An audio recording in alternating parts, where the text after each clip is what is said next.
Coleman, I guess just early impressions, the discrepancies from Stillwater and Chapel Hill so far? I mean, big difference. But both I think living-wise, quality of life, which I value very high, probably higher than I should as a coach. I love college towns. I love living in small towns. So love being back, love being here. It's obviously a bit of a unique thing going from a head coach to assistant coach. Just kind of from your perspective, how did this kind of get rolling to end you up? Call from coach, and that's where it was. It was I was loving life, doing my thing out there, and really enjoyed my time and was very grateful and thankful for the opportunity I had out there. We were sort of just getting rolling. In my mind, it takes a lot of years to get where you want to be, and it's probably a never-ending process of where you want to be. But yeah, I loved it. My family loved it out there. So, but really just a call from coach and explain what he's doing, what his mindset was, and sort of had me from there. When you were weighing those options on that phone call, what was kind of the things being spitballed back and forth? Really just, it was, between him and I of what my role would be, what he envisioned me as, how I could add to the program, how I could help get us where we want to be, right? And that's contending to win national titles every year on an individual stage and on a team stage. And that was really the extent of everything we talked about. In the most part, it was just really, how can I help and what do you envision me doing to help get there, right? And then we'll work through everything else. Dayton talked about earlier in the year how he grew up watching. It was so surreal having the former standout OSU wrestler coming back. Did you notice that immediately, like the kids embracing you based on your history? Yeah, sort of the age of these kids, right? Like they were in Gallagher as a young kid watching me, in the early days. So just sort of that right age, right place thing. And of course, known Dayton forever, when I was here before. And so a lot of the Oklahoma kids I've known for quite a while because of that, them growing up Cowboys and everything. So it's been surreal for sure. What's changed and what stayed the same about Coach Smith, about the program, about everything? Coach Smith's drive's always there, right? What he wants to do, how he want to do it, right? Not much of that's changed, right? He wants to win. He wants to do it the right way. Surround himself with great people, great kids, and really he's one of the best mentors you can have, top to bottom, and teaching you through the right way and the hard way how to do things. What's changed is just I would say the biggest change is college athletics, right? And that's across the board, and what we're dealing with now, right? When I was here, it was a lot, I would say, simpler, just with the sense of no NIL, none of this, the social media wasn't there, sort of that whole piece is gone, right? So it was more about just the student athlete and competing and winning. There's a lot more to it now, and when you're dealing with kids and young men, so I'd say just the complexity of college athletics has made any coaching job a little more challenging. When you walk into the locker room, do you let the guys know, hey, I didn't have it like that whenever I was Oh yeah. I thought I had it awesome upstairs in the old locker room. I thought that was the nicest thing that I had seen. And the room was the room, and it was unbelievable. And you just now it's and that again, that goes back to athletics a couple years ago with just expanding and pushing everything, all the money into the new facilities and across all sports, and so it's been neat to see that, because it is warranted, right? It's earned, not deserved, right? And these kids work their tails off, and they do a lot of good, so it's good to see that they can get some of that reward. What's been some of your early takeaways from the season so far? We got some dudes, is probably the biggest thing, right? We first off, the leadership and the guidance that these kids have, the core group of leaders, right there, it's unbelievable. These guys are here to win and here to win the right way. So they're imparting that on these young kids, and I really do believe we're in a great spot pushing forward through not just this year but in the future. It comes from the top down, right? When you have great leaders on the team, great culture, right? It sort of plays over into that. And it's not us sitting here talking about how great this is, right? It's them showing you guys how great it is. And that's what they're willing to do. They want to do it the right way and be just a great human at the end of the day. What did you guys learn about yourself at the Left Cane Invitational? A lot of good. A few little minor tweaks and bruises, but I think going through a caliber of that tournament, it's near impossible to come out of there unscathed. But I do believe that we figured some things out internally, individually, with what our guys needed to do and where they needed to be and what they need to continue to work on. Right. So I'm really excited about the progress that we've made in a short period of time. I believe the timing of the tournament was great. Now we can get back another tough week this week with a couple dual meets, and then finish up with Wyoming before Christmas, and then really get into the meat of the schedule next year. But it really gives us time to make those adjustments and you know, fully heal up, and you know, it might be this weekend that we're fully ready to go. You mentioned how the timing was ideal for you guys.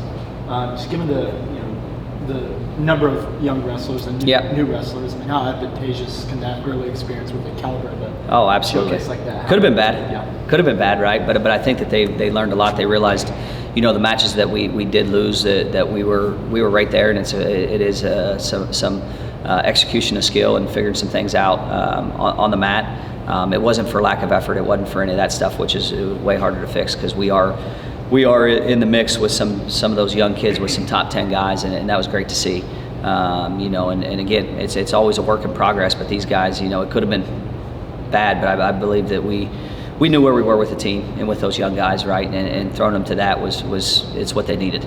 I think everybody expected Isaac to be pretty good, but have you? Yeah, he's all right. Have you? Did you expect what he's done so far this season? Did you expect that out of him as early as? Once I got to know him, absolutely. Once I saw the way he worked, right? The guy's he's a professional, right? And comes in every day. He's got a great attitude. He's a leader at only being here a short period of time, and you know, it's just great to see. He wants to work his tail off and do what's right, and you know, he's a guy that's not afraid to put himself in practice with a guy that's going to push him.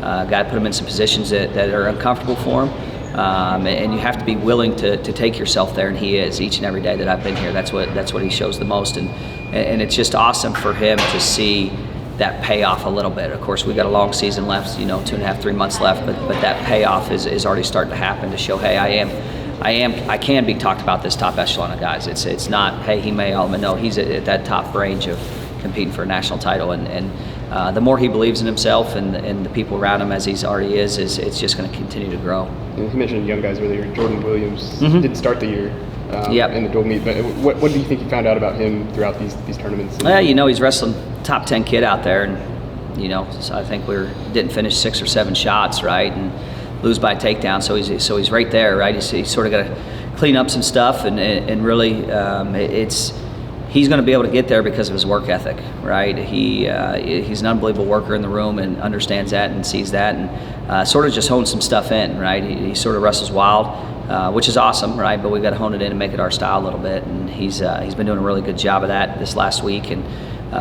you know, so it's going to be awesome to see his growth through this year, and he needs this year more than anything. I want to go back to that phone call from Coach Smith for a second. How quick of a process after that call did it take for you to get your name signed on some dotted lines? It wasn't extremely quick, you know, talking to the wife, and you know, my wife's from Oklahoma City, but my kids have been pretty much raised in Chapel Hill, right? So we had set some roots down there, and had some great friends and families there, and that was a huge part to us, is just, you know, what's best for us and our family, right? Not me. I'm done competing. I'm done doing my thing. It's not about me. I know what I want to do, but you know, at the end of the day, it's about, you know, there's more than me. You know, I wanted to make sure my kids were involved in it. I wanted to make sure my wife was involved in the decision and the talking, and so we worked through some of that stuff, and you know, sort of we're ironically enough on family vacation, so it was just us 5 sitting there in a car, rental car, driving around LA, because we were going to some my kids love baseball games, so going to baseball games, and as you know, LA traffic 2 or 3 hours, and that's when a lot of that happened. Turn the music off and let's have a discussion. Kids had no clue what the heck was going on at the moment, but you know, having a 12-year-old, 9-year-old, and a 5-year-old, you know, the older ones sort of grasped and had some input and what they miss, and we weighed our pros and cons right there. What were some of those pros and cons? Again, it goes back to quality of life. If I can give my kids everything every opportunity that I had as a kid, they're highly motivated in certain sports, and my daughter wants to play soccer and lacrosse and do all this stuff, so I wanted to make sure I didn't take that away from her.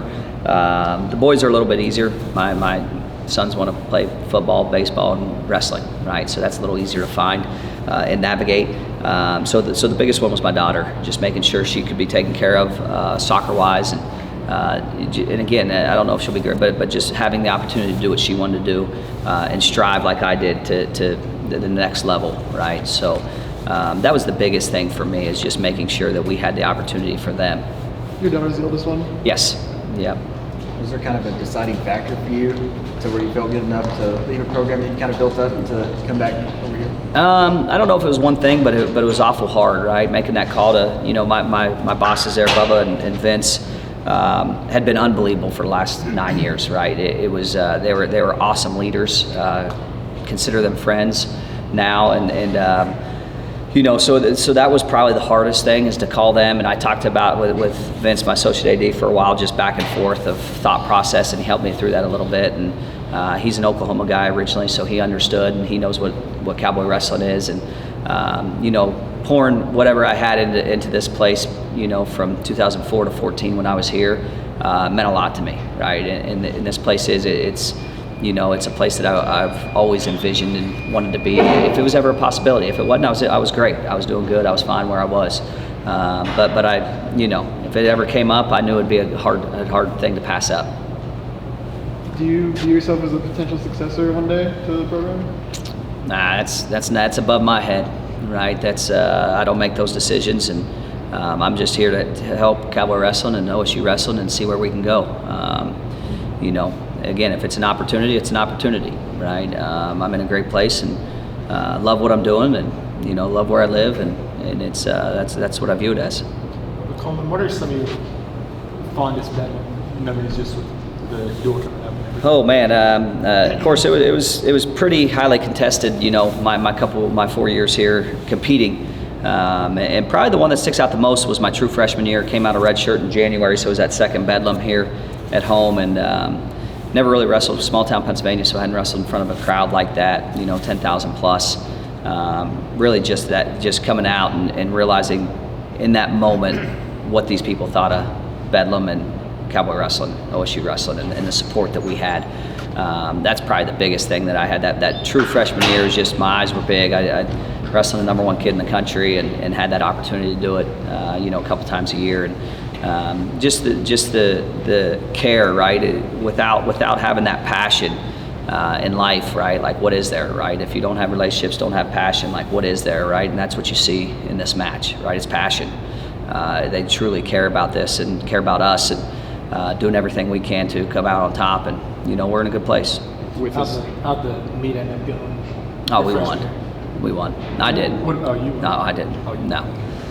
With as new as a lot of the members of this team are, do you try and talk to them about what to expect on the emotional spectrum, on the crowd level that they'll walk into on Sunday? Yeah, a little bit, right? I think that most of these kids, growing up nowadays with the way the landscape is, like, they've wrestled in front of some big crowds. I don't think they'll find any as hostile as here or Iowa, right? And so it will be a little bit of a surprise, but they'll be ready. They'll be ready, right? And I think that, again, their care and their passion for this place will spill over down there in Norman, right? And that's all we ask.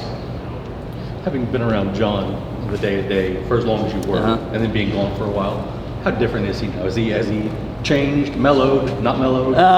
He's been pretty mellow since I've been back, right? And and again, John as a coach, John as a mentor, John as a friend. There's a couple different relationships that you have with him when you come from an athlete to training for the Olympics and then on staff, right? And I think that the biggest thing is just me being able to have an open conversation with what I see, what I think, what I've seen the last 9 years, and some stuff we did, and he's very open to listening and implementing and doing, and that's been the biggest and most, for me, the best thing, just being able to have those conversations and say, hey, this is what I saw that worked for us, and him having that open mindset to, hey, we might do that, we could change a little bit here, and and coaches, to me, has just been that guy that no matter where I was, he was always a phone call away, and he'd answer, and he'd help me through situations. So we've had that relationship even though I was gone for 9 years. Do you have any kind of relationship with Coach Kitch? Know much about him at all? No, not really. Just him being up in North Dakota State, and never really crossed paths anywhere. Just me being out on the East Coast for so long, and know we wrestled. I mean, we probably wrestled against each other when he was in Minnesota. Probably on some similar teams, overlapped a little bit, but no, not really.